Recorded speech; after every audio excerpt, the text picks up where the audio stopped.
Welcome to Watch Mojo. And today, we're counting down our picks for musicians who did irreparable damage to their careers with one disastrous performance. We're not pacifist punks. We are the violent punks. Number 10. The Dixie Chicks. I can't find a reason to let go. In 2003, the Dixie Chicks, now known simply as the Chicks, managed to alienate a large portion of their fan base through comments they made about President George W. Bush. Musicians taking shots at politicians is nothing new, but after criticizing Bush and the ongoing Iraq War, saying they were ashamed that he was from their home state of Texas, they underestimated just how much of their fan base would take offense. You know, when you're over in London, everyone is talking about Americans like we're all one and we all think the same, and that bothered me. And so by saying, the Texas thing, I was just sort of pointing out we're American and we're even from Texas and we don't agree with the president. The Chicks were labeled unpatriotic, faced death threats, and were blacklisted by many radio stations. Natalie Maines issued an apology, but later went back on it. In the long run, they were celebrated for speaking their minds, but the damage done to their sales and standing in the country music scene was undeniable. Who doesn't know what I'm talking about? Number 9. The Everly Brothers. Bye-bye, love, yeah. Bye-bye, sweet caress. Hello, emptiness. The legendary folk rock duo, the Everly Brothers, had a run of huge success in the late 50s and early 60s, but by the time the 70s arrived, both Don and Phil were very clearly growing weary of being in the band. It all came to a head prior to their final ever performance in Buena Park, California. After Phil arrived at the show and realized that Don was drunk, their performance was a total mess.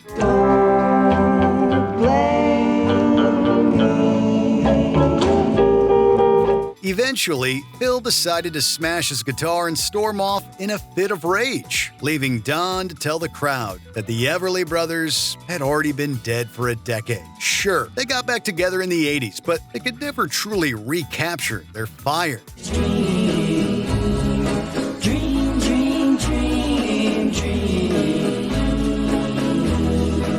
Number 8.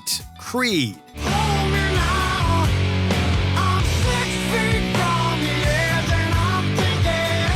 Want to hear a story about a band who put on a performance so bad they were sued by 4 fans? Well then, the story of Creed's show in Rosemont, Illinois in December of 2002 ought to do the trick. At the time, Creed had already achieved big success on the charts, but singer Scott Stapp's growing dependence on painkillers and alcohol was a problem. And on this fateful night, he was supposedly so out of it that he couldn't remember lyrics and repeatedly left the stage for extended periods. You were one of the biggest rock bands in America. Right. You know, you don't want to let your friends down, your bandmates down, because it's hard to describe what you're feeling. I did what I thought I needed to do to keep everything moving forward. And it worked for a time. Which was to self-medicate. Yeah, self-medicate, yeah. The lawsuit claimed that Creed's management knew he wasn't fit to perform, and yet they still took money from the fans. The case was thrown out, but the band's reputation was left in tatters.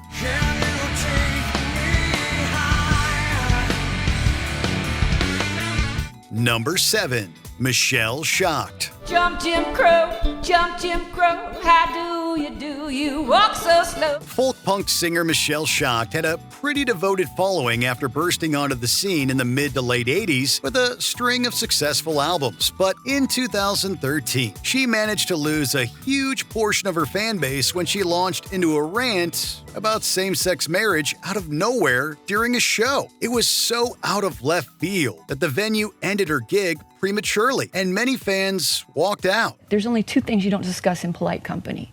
One is politics and the other is religion.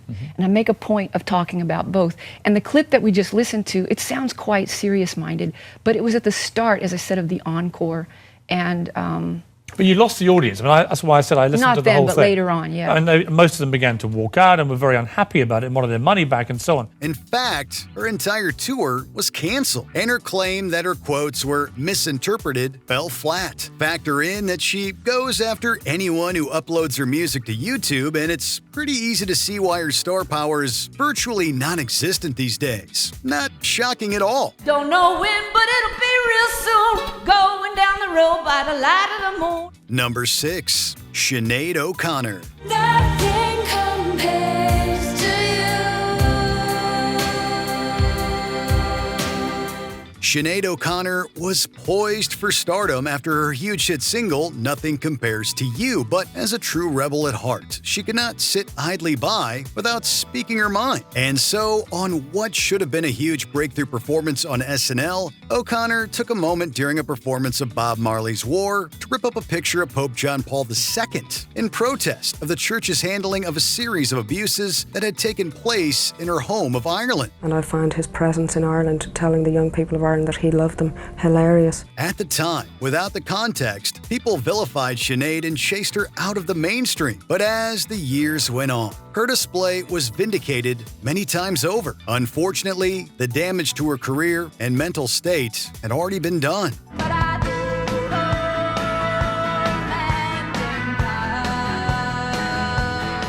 Number 5. Eric Clapton.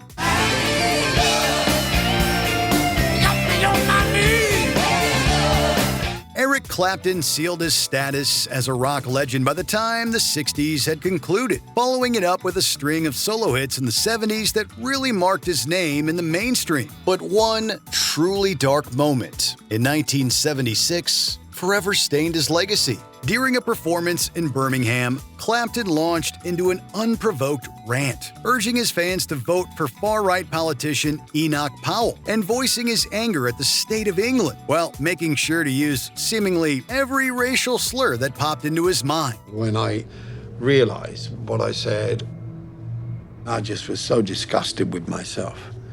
I was so fucking angry.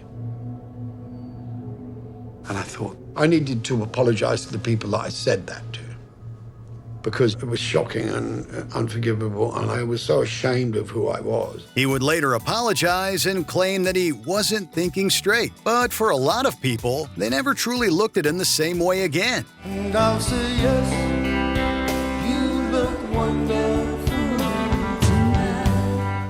Number 4. Janet Jackson. This is the test, no struggle, no progress. Lend a hand to help your brother do his best. The most famous moment in the history of Super Bowl halftime shows had virtually nothing to do with music. Janet Jackson was a true superstar in every sense of the word, living up to the family name with a run of hits through the 80s, 90s, and 2000s. What have you done for me lately?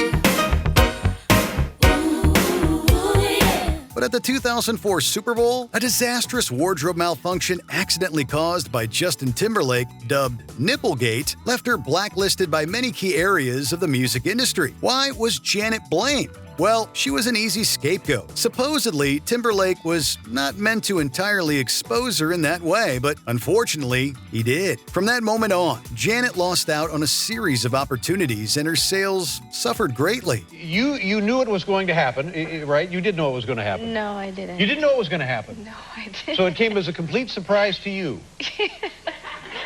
Yes. Really? Yes, it was truly an accident. It wasn't a stunt. Was not a stunt? No. It was not premeditated? No. It was nothing that you had rehearsed? No. Yeah. Number 3. Robin Thicke. Okay, now he was close. Try to domesticate you, but you're an animal.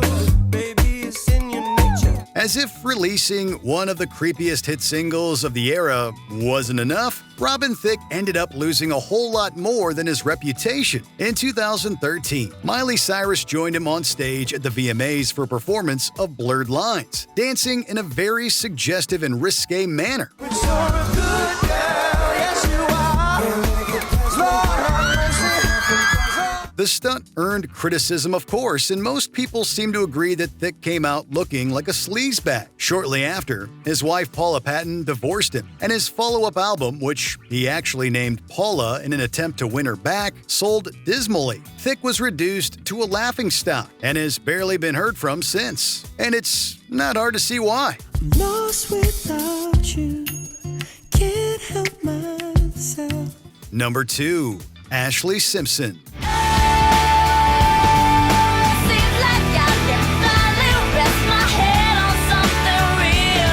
In an era where a lot of pop stars tended to lip sync, Ashlee Simpson will forever be known as the performer who ended up with the short end of the stick on what was poised to be a very important performance of one of her 2 latest singles, Autobiography on Saturday Night Live. Simpson endured a major embarrassment after suffering from vocal issues that day. It was decided that she would lip sync both songs. Unfortunately, during her second performance, the wrong vocal track played, causing Simpson to be left looking incredibly silly. On a Monday, I am waiting.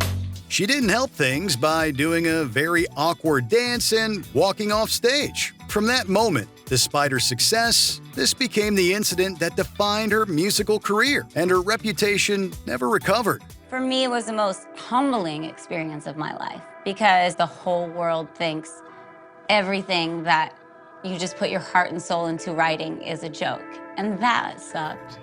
Before we continue, be sure to subscribe to our channel and ring the bell to get notified about our latest videos. You have the option to be notified for occasional videos or all of them. If you're on your phone, make sure you go into your settings and switch on notifications.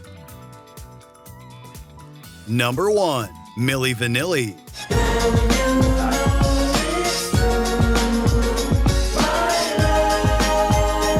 Milli Vanilli is proof that you can only take a fake band so far before the whole thing falls apart. The first moment that derailed them came during a performance of their smash hit Girl You Know It's True, which was ruined when the backing track started to skip unexpectedly. Girl, you know it's girl, you know it's girl, you know it's girl, you know it's girl, you know it's girl, you know it's girl. But hey, sometimes artists mime. It wasn't totally out of the norm. However, upon closer inspection, it became known that Milli Vanilli didn't even sing their own songs in the studio and had virtually nothing to do with them, apart from being the face of the operation. This shattered the band's image immediately. These days, they're used as the prime example of musicians who tried to con their audiences. They even had to give back their Grammy Award. I never will forget the day we met. Girl, I'm gonna miss you.